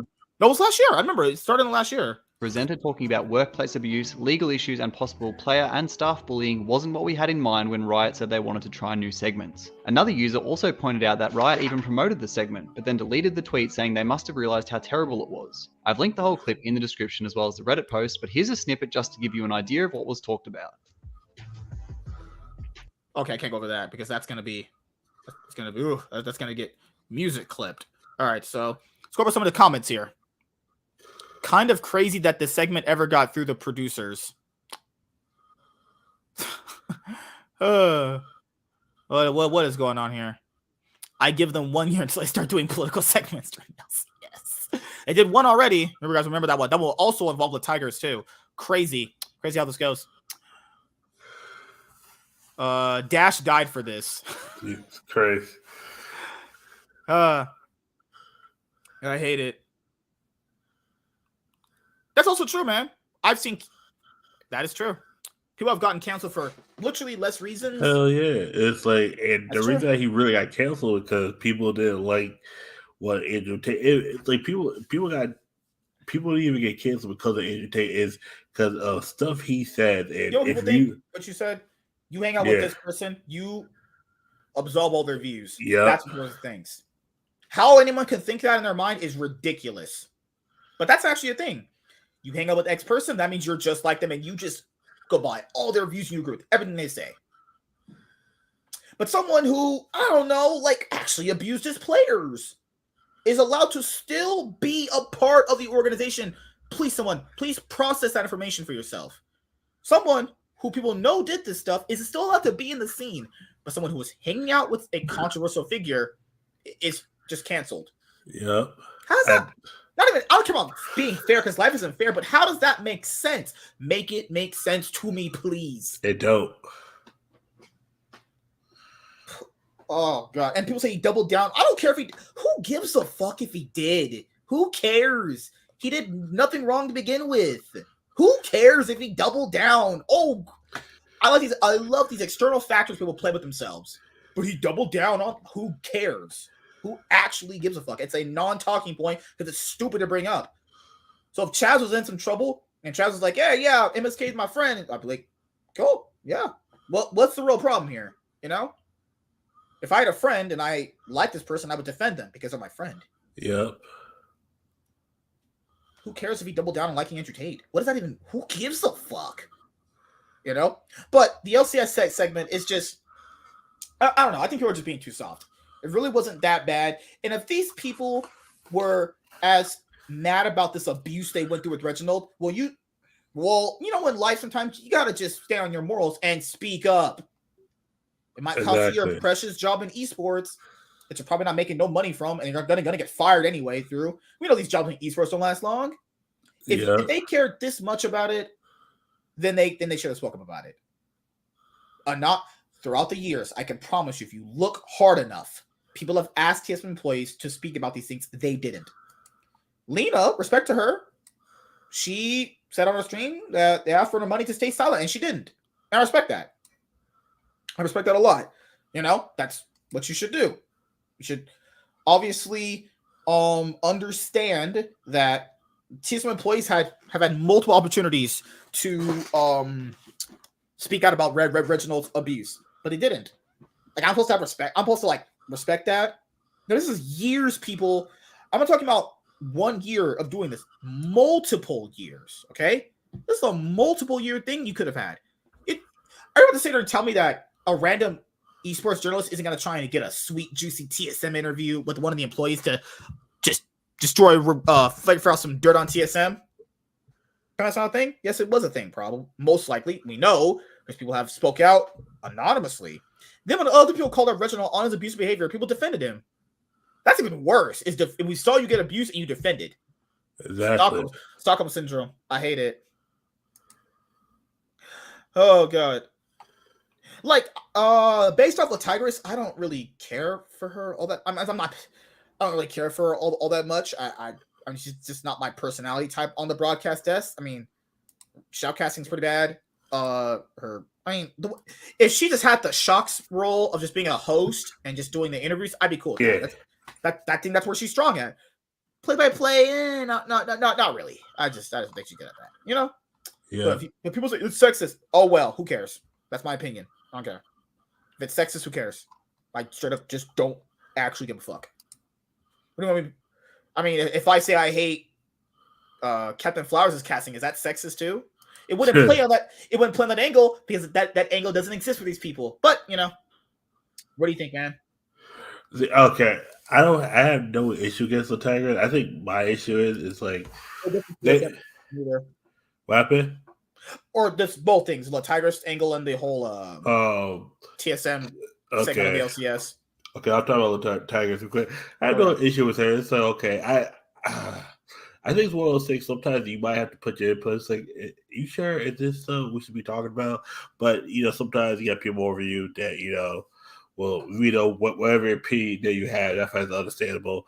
Like, I got no hate for any of the casters. I just don't believe that they're putting out the best people for the job at the moment.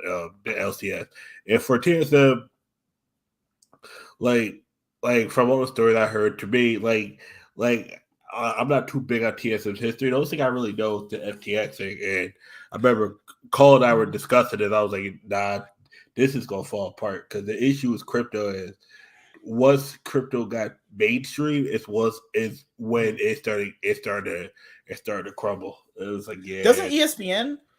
Okay, so one guy brought it up. I forgot a while ago. They brought up the Celtics guy situation. Yeah. Aimi Yukoda, right? Yeah. Yeah. I've watched this analyst desk for ESPN quite consistently over the years. They've talked about org's drama with their players. Yeah. I love how people claim they want actual sports things to relate to this, and when they get it, they just the issue is this: the issue with ESPN now and a lot of other things, they can't talk about actual games because it's only 10-15 minutes in there. You got a bunch of dead space and dead airtime. It's like ESPN needs, like, the issue with ESPN now too. Just call on tangent. You have a lot of dead space. That's the issue with, I think LCS is going to start falling through. They have to start finding other stories to talk about. It's like, The issue is, it's like if you only talk about the LCS, you guys are going to run into a wall because like you don't have much stories outside. You're going to have to talk to the players, do interviews, try to get more of that, week one thing where you had Q Cinderella there, baking, whatever. You're going to need more of that because honestly, like I don't even watch the broadcast anymore. That's more of me being busy during that time. But a lot of times I just watch the VODs. Like I watch either the whole video. It's like I usually scan over the thing to see who wins, and then I'll start watching it from the beginning to see if it's worth it. Because I can't sit for another TL Golden Guardians game again. That was just, oh my god. Shit just gives you AIDS when you watch that. Plus all the audio and all the issues they're having. It's like, what the fuck is it's like? And go back to TSM. I'm not surprised. Like when you start realizing an org has this many issues, you start thinking, and the LCS is still allowed to be an organization. You gotta start looking at the LCS like, what the hell's going on? Like what? Like this whole shit, and then bring it up, and then you guys bring up the stuff about him and Double F. That's just there's a time and a place for that. Like people come here to talk about their teams. And that's something I can understand too. Is like the segment feels out of place because you're not coming here for drama. But the problem here is that most people know about that drama, though. Of course, that's very public, though. Of course, them knowing about it makes sense, but it's like the only reason why they're bringing it up, they're not bringing it up out of good faith. They're bringing it up because they have nothing else to talk about. Yeah, they're trying to get. And that part sucks because it's like if it's something that's actually meant to be, brought about, it's okay. That makes sense.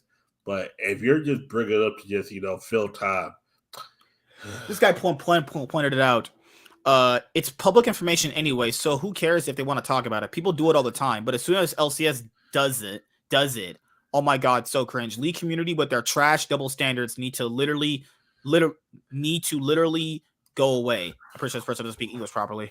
But Cole, real quick, even with the Carlos thing, they still did like fire up that. They fired him for the whole Andrew Tate thing. That's me. The post the next day, remember? We don't support misogyny. Who was that directed towards? Think about it, Cole. If Carlos would have got fired for all the multiple contracts, to me, he should have been fired after he tried to. The problem here is a lot of other people do that. A lot of people just don't bring it up. So the problem is people don't really care about that. They only care when it's someone that they don't like doing it. Other people directly do that. See, that's the issue. If he would have got fired or removed from his position, also you have to prove that stuff too. Like, I mean, you can you can definitely prove it. There was proof that he gave money to Fnatic, right? The loan, yes. Yeah, that alone should reverse it. That's another fucking. That should have got him fired. Not this whole Carlos thing. I mean, was Andrew Tate. That should have got him fired. That right there was just G2, like trying to save face for all the women, like the 15 women that watch G2. It's like G2 playing the LEC. Yeah, they're trying to like save face with fucking women, and they don't. Guys, I will promise you this, and maybe it's wrong or not. I'll say not wrong, but I'll say this here. Do people really think these orgs actually care about that stuff as much as they do? These orgs cut their women rosters. You guys know that, right? These women rosters are not kept. For one, they're not entertaining to watch. Gameplay sucks. Nobody really actually watches their shit. You can't. The thing is, if people barely watch the men play, people I for sure don't watch the females play. Can me name a female player? I couldn't name you one female. I know one player, but which was actually a trans person. But then again. Right. So my story for another situation. So my thing here is, why do these orgs love these women rosters, right? That they play in esports. Okay, why did Cloud9 cut their entire female Valorant roster then? They care about women. What? Like people don't really give a shit about this. It's such shit is fake, dude. I don't buy none of this bullshit. These LCS fans be saying it's all garbage. They don't actually care. It's just a nice position to have because it just sounds nice in theory. Dom and Doublelift and other content creators talk about something, people take it seriously and love it, but LCS do it and talk about their own league is labeled as cringe. The double standard in the LO community and the unjustified hate based on mob culture against the LCS is just embarrassing. I get it. Shitting on the LCS team, cool. They are shit. They deserve it. But hating on the LCS product as a league is just mindless. I agree with that take.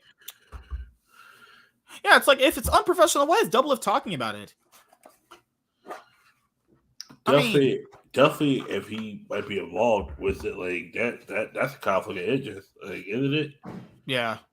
Like, the other thing that I'll bring up is wait, what I forget? No, oh yeah, Tigris was saying certain things, and it's like people don't really. I don't think people care about that shit as much as they do. People don't care about the women NBA, as you pointed out. Because you'll ask them questions about it, they don't know. They just say they like it. They say they watch it. They can't tell. They can't even name a player's name. How do you watch something on a surface level and you can't even name a single person's name? I guarantee you ask a person about a women's esports team, what's one of the players' name? They won't know because they don't care. This is fake. Doesn't mean you don't like it. Just mean you don't find interest in women playing esports. Just admit it. But people on Reddit will be like, no, we love it. We need more inclusive and all this bullshit. And bro, I'm gonna have a stroke. We need more females in gaming. Why don't you watch them play? no, you know what the issue is? That they want the option for it to be there, but they don't want to support it. They don't care because it's like, you know what it is? It's like they don't want the option not for them to be playing. It's like not everybody's gonna support everything. I think that the biggest issue is like you should support it if you wanted to thrive. You should. If you're not, it's like you can't tell me to support it if you're not supporting. That's the biggest thing. There's two things. There's the genuine interest. The tournament organ. Yeah. No, sorry. You can say that the league should be striving, but then you, in the same sentence, can't tell me to support it. And then if I ask you, are you watching the game? Because like the whole thing with WNBA, I know players. I know you've talked to people who say they watch, and when you ask them who's your favorite team or who do you watch playing, they can't name a name or team. So they're not even watching. What are you watching? Because someone told me, "Oh, Houston Comets," and I'm looking at them like Houston Comets ain't been a team in about a fucking decade. Get out of here. Caught the clown lying. Houston. See, enough from the clown. That's what I tell people. It's like if you can say that something should be here to give a chance for someone to play that or do whatever, that makes sense. But if you don't support it, you can't tell me to support it if I don't want to support it. That's actually right. I was gonna bring up that. The second thing I'll bring up to that is these people actually think there's a big audience for that. That's the set. People actually think there's a bigger audience for some of these things than there are. There just isn't. Yeah. Guys, esports already peaks out at good enough viewership. Pretty good. For men. 50, yeah, for the men, it depends on the game. It depends on the teams playing. Right. This week, it took a hit because there was nobody in the studios. It took a hit this. Yeah. No, it took a hit Friday. Oh, my God. Oh, yeah, it was pretty bad. Yeah. They got to get those audios. The only game that was like people actually watched because it was Mark and I forgot who was the other guy. They were sitting in the chairs of TSM and 100 Cs. That was the only game because they were pretending to play. But other than that, it's just I think it's a combination of what you brought up versus like people genuinely think some of these guys are like, I see this big audience. They're on Reddit. They're always saying I gotta get a man. They're saying they would love to watch female players play the game. I would never take shit I see on social media as like indefinite fact of like this is what people will go and support because people are very fickle in what they support. What their actions, they'll tell you that. They'll never tell you words because, like, cancel culture, lots of other things. You'll be branded as a bad guy, a massage, all these cringe buzzwords. But your actions will be like, you know what? I see the females playing Valorant. Yeah, I'm not watching that. People's minds just go, I'm not watching that. Not interested. And there's a big enough non-interest there to show it in the viewership. There might be people that watch VODs. I'm not saying that they don't. But if this stuff is watched by a lot of people, and it has sponsors backing. Why do people get rid of their rosters then? If it's that big of a priority for people to have women in gaming, why do they get rid of them then? It's not really the big priority to you then. No viewership. They're usually the first one to go, you know? And I tell people, always watch to see what the product looks like, and then after that, if you don't mess with it, leave it alone, because I think I will say this, Winsome is playing pretty good. Winsome looks pretty solid. Oh, yeah? Well, she is playing Lulu, but sure. Yeah, that's... Play Zeri Lulu, or was it? Yeah, or Lucian Lulu.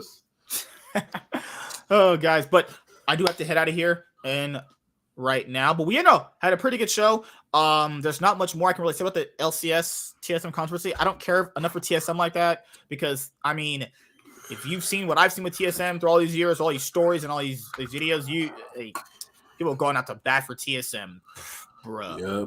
Yep. No, I'm good. They get every single thing deserved to them.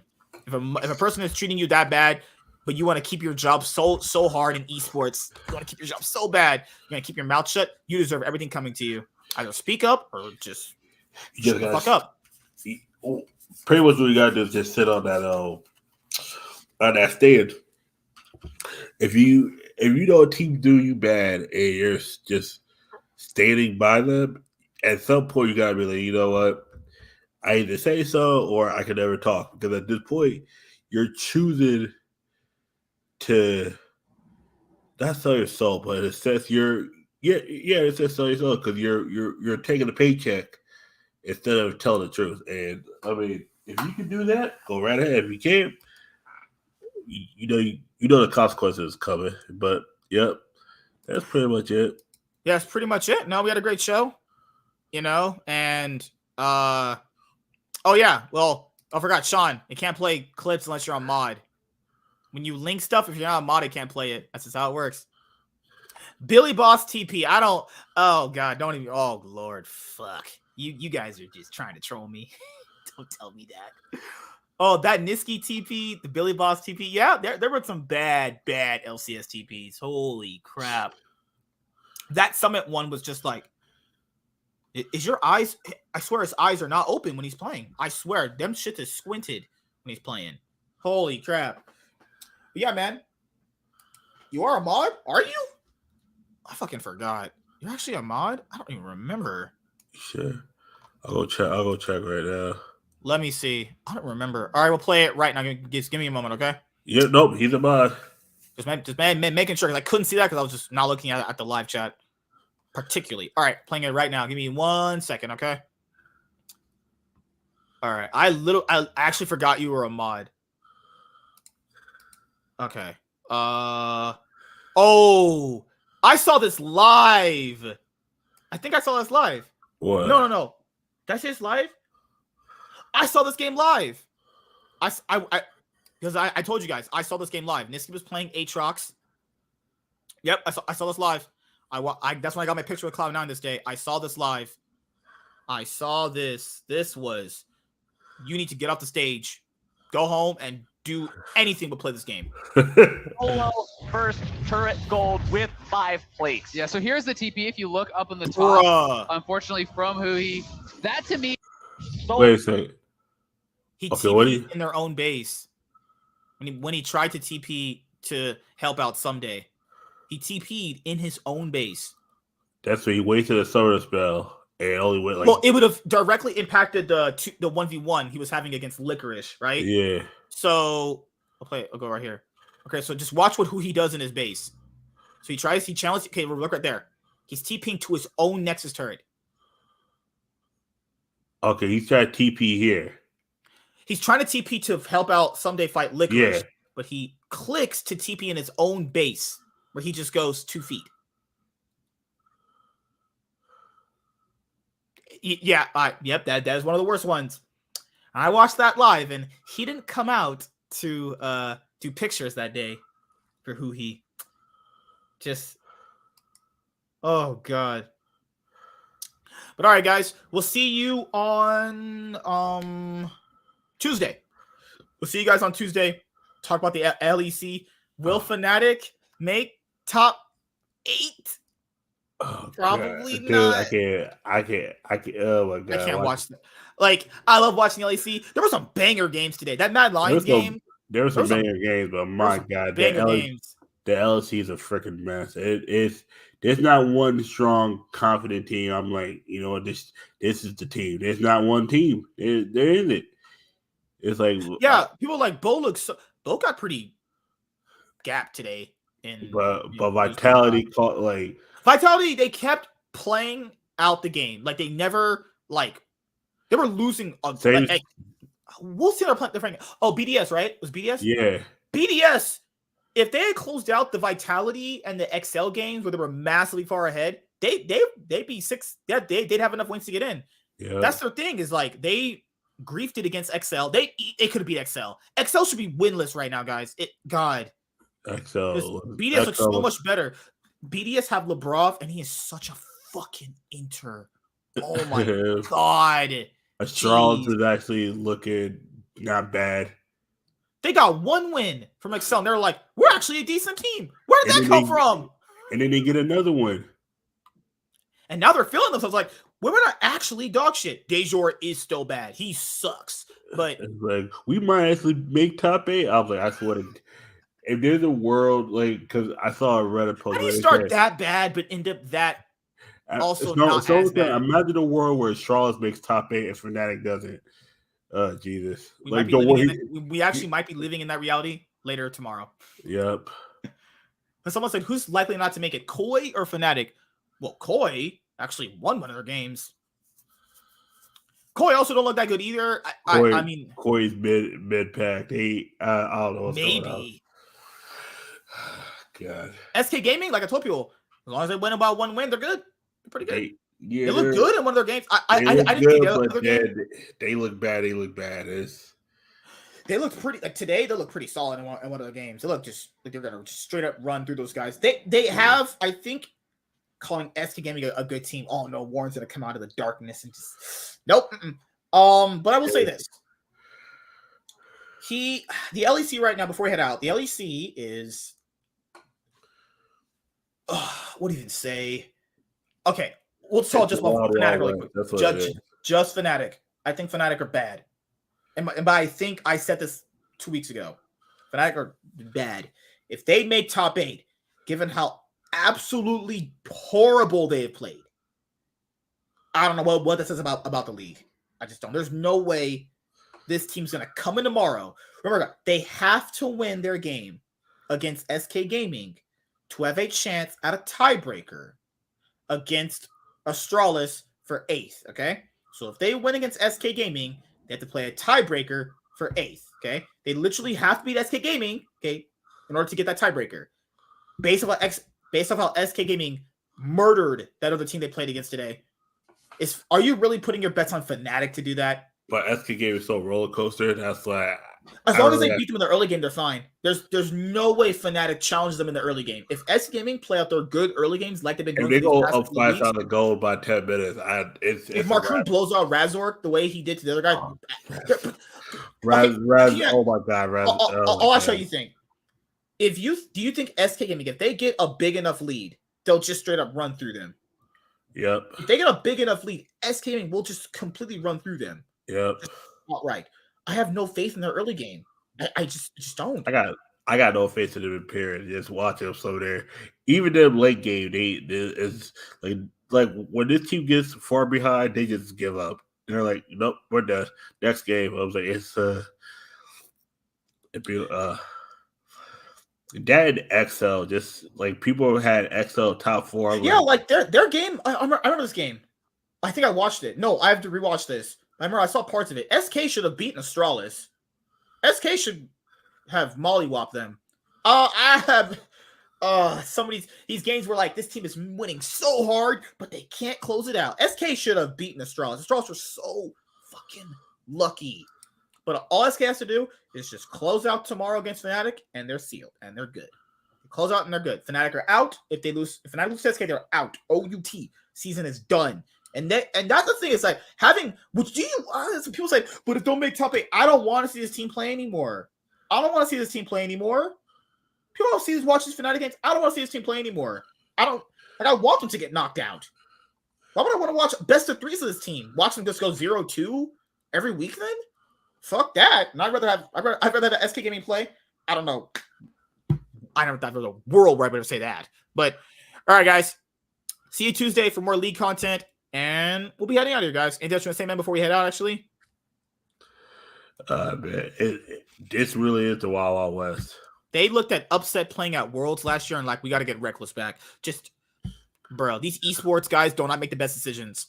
As evidence, they canceled someone because of a 10-second video posted on their Twitter. So we know decision-making for these guys isn't all there. Yep. I'm just ready for tomorrow watching the LEC game. I literally want them to lose. I don't even hate Fnatic though, but it's like I at want this, them to do at well. this point, just tank and just SK Gaming, as good as they look right now, that Astralis game, they threw it pretty hard. They look good right now, and they should have just if SK Gaming get ahead in the early game, they're going to blow them out. Because Fnatic's not challenging you after they lose. Once Fnatic lose the early game, they're not challenging you. They just give up. Yeah. If SK Gaming get a big enough lead tomorrow against Fnatic, it's over. It's completely over. And even if Fnatic do beat SK Gaming, what does it matter? Astralis? I mean, are they going to beat Astralis now? Years ago, you'd be like, that's pretty favorable for Fnatic, right?